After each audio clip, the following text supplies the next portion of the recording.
Hello বন্ধুরা, আবার চলে এসেছি তোমাদের সামনে দুপুরের মেনু নিয়ে। কি করেছি আজকে দুপুরের মেনুগুলো একটু দেখে নাও।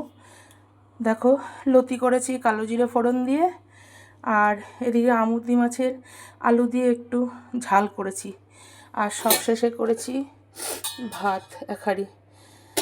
আমার শরীরটা খুব খারাপ বন্ধুরা, কিন্তু ভিডিও তো করতে হবে। ভিডিও করতে খুবই কষ্ট হচ্ছে, কিন্তু তাও তো ভিডিও করতে হবে। ফেসবুক তো বুঝবে না আমার শরীর খারাপ। ভিডিও প্রত্যেক দিন করতে হচ্ছে, প্রত্যেক দিন ছাড়তেও হচ্ছে।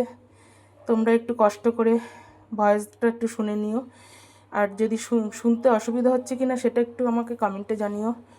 মানে গলার অবস্থা শুনেই বুঝতে পারছো শরীর খুব একটা ভালো না। 3-4 দিন ধরে জ্বরে খুব ভুগছি, তাই ভিডিও করতেও একটু কষ্ট হচ্ছে। দাঁড়াতে পারছি না, গা হাত পা কাঁপছে, খুব কাশি, সর্দি, জ্বর সব একসঙ্গে লেগেছে।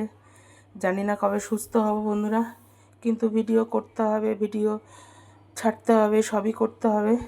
তার জন্যে তোমাদের সাথে শেয়ারও করতে হবে, শেয়ার না করলেও হবে না।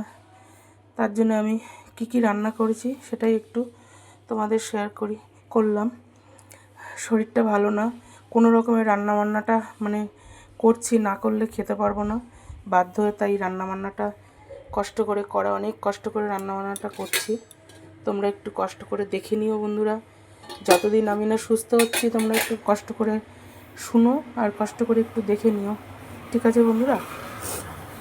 তোমরা কে কী দুপুরের মেনু করেছো একটু কমেন্টে অবশ্যই কিন্তু জানিও। আমার মেনুগুলো যদি আজকে ভালো লাগে তাহলে একটা লাইক কমেন্ট শেয়ার করে অবশ্যই কিন্তু পাশে থেকে বন্ধুরা। তা আজকের মতো এই পর্যন্ত। কাল আবার নতুন কোনো ভিডিও নিয়ে হাজির হব। ততক্ষণে তোমরা সবাই সুস্থ থেকো, ভালো থেকো, সাবধানে থেকো। আজকের মতো টাটা, বাই বাই। আর সবাই আশীর্বাদ করো আমি যেন খুব তাড়াতাড়ি, প্রার্থনা করো আমি যেন খুব তাড়াতাড়ি সুস্থ হয়ে উঠি। শরীর ভীষণ খারাপ, আমি না পারছি দাঁড়াতে, না পারছি রান্না করতে, খুব কষ্ট করেই সব কিছু করছি। একার ঘর হলে যা হয় জানো তো বন্ধুরা, খুব কষ্ট হয়, সবটাই নিজেকে করতে হয়। হাজার শরীর খারাপ থাকলেও কে বুঝবে বলো? একার ঘরে তো কেউ দেখারও নেই, বোঝারও নেই। ওর জন্য খুব কষ্ট করে ভিডিওটা করছি। তোমরা একটু কষ্ট করে দেখে নিও, আর একটু শুনে ভালো করে দেখে নিও, ঠিক আছে বন্ধুরা? আজকের মতো টাটা, বাই বাই।